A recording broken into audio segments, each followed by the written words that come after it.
Manchester United have agreed personal terms with Mazraoui, with the player set to become a new United player this week. Jadon Sancho apparently agrees terms with PSG and now just waiting for the official bid to come in from the Paris-based club. Victor Lindelof set to move to Fenerbahce, and Christian Eriksen £5 million exit. These are some of the stories we will be discussing on this evening's show. But before we get into that, please smash a like on today's video. Let's try and see 1,000 likes. And if this is your first time watching, please do subscribe to the channel. I'm live every single day at 8:30, 1:30 and 6. Get involved for all of your latest Manchester United transfer news and talk. Right, let's jump straight into it. So this is coming out from multiple different journalists in the last couple of minutes that apparently Victor Lindelof is now about to leave Manchester United. We brought you the story yesterday that he's dropped out of training because effectively Manchester United are trying to keep him not injured, under wraps, whatever you want to call it. And it looks like he's going to join Fenerbahce. He's going to reunite with Jose Mourinho. Fee-wise, we're talking somewhere between 10 and 15 million euros. The final fee is waiting to be kind of fully announced, but it does look like he's going to leave the club.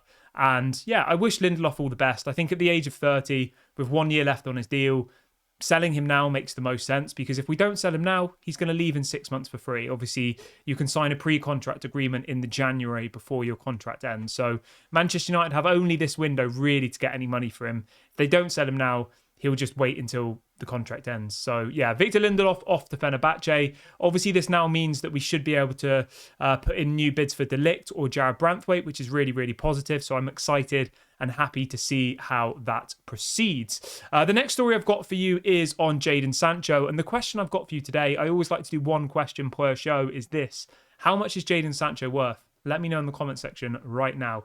So this again is coming out from multiple different people that apparently PSG have reached an agreement with Jadon Sancho over a sum and move, but it says that Manchester United still need to agree a fee with PSG. So Jadon Sancho has effectively said that he's happy to go there. He's agreed on wages. He's agreed on squad role, but Manchester United and PSG still need to negotiate the transfer fee. So yeah, we'll wait and see how that one pans out. I think for me personally, Man United need to be getting at least 40 million for Sancho. Maybe a little bit more. 40 million plus add-ons, I would say, would be fair. Obviously, we paid 73 million for Sancho. That was 2 seasons ago.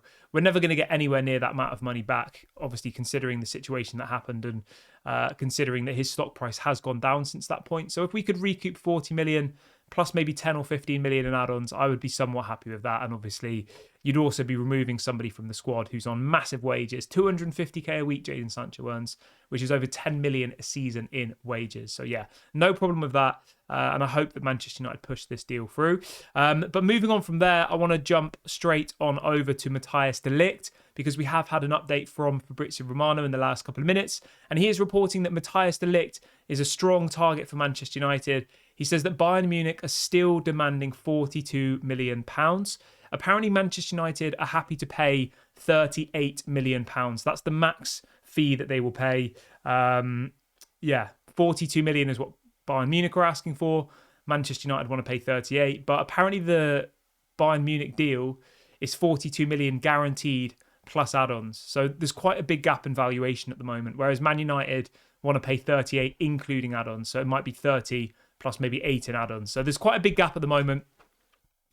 There's still a lot of work to do on the De Ligt deal. And obviously with Lenny Yoro suffering an injury yesterday against Arsenal in the pre-season game, we need to sign a new centre-back desperately. Like, we need to do that now. That should be the priority, because at the moment, the first game of the season could well be Martinez and Maguire. You know, like, that is a realistic option now.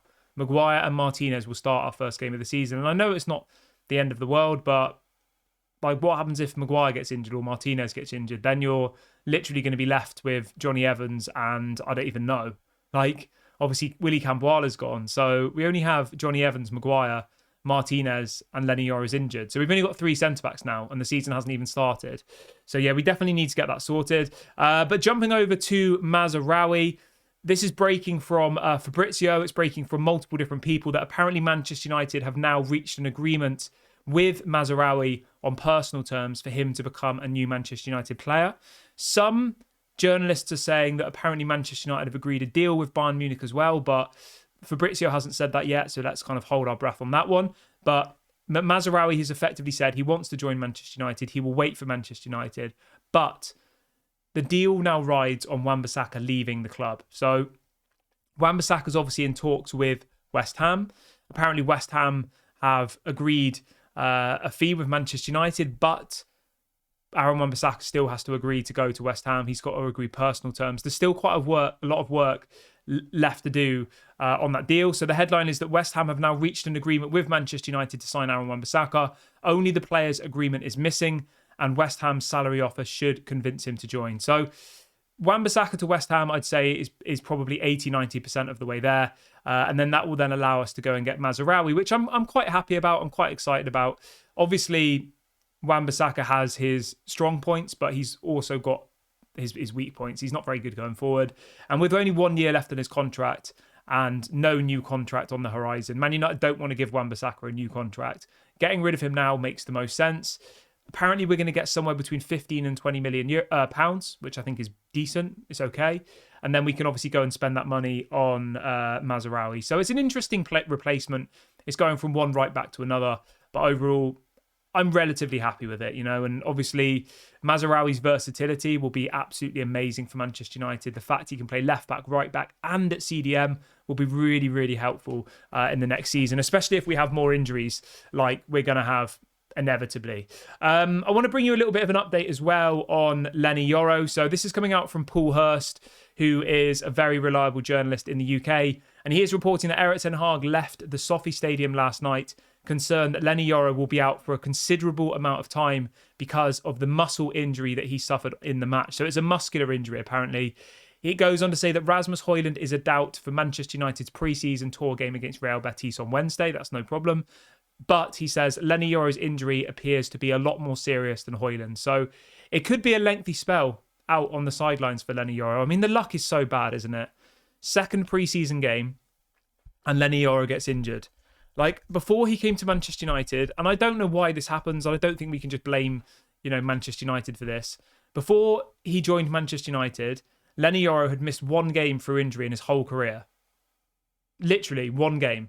Ever. And 45 minutes into his second pre-season match, he's now out injured and could be out for months, apparently. Like, I just don't understand how we have this bad luck, But let's try and look at it positively. At least Højlund's okay. That's one little positive, that Højlund will be all right, and Højlund should be back, hopefully, by the time we play Liverpool. I think it's next weekend in the final pre-season game before the Community Shield. So a little bit disappointing, and I know a lot of people have been waiting for this kind of Lenny Yoro update, so I have now provided it for you. It is a muscular injury, and he is expected to be out for a considerable amount of time. Again, we don't know how long it will be at this point. It could be weeks, it could be months. Somebody I spoke to earlier on today said that best case scenario, it will be 2 or 3 weeks. Worst case scenario, it could be like 3 or 4 months. So let's hope that it's 2 or 3 weeks, and let's hope that he's back in time for the game against Fulham, which is in like 3 weeks from now. But obviously, I'll keep you updated as and when we get more news. But I'm going to wrap the video up here. It's just a quick roundup this evening. Please let me know your thoughts on everything we've discussed in today's video. Let me know your thoughts on Sancho, Mazraoui, Wan-Bissaka, Lenny Yoro. Make sure you get in the comment section.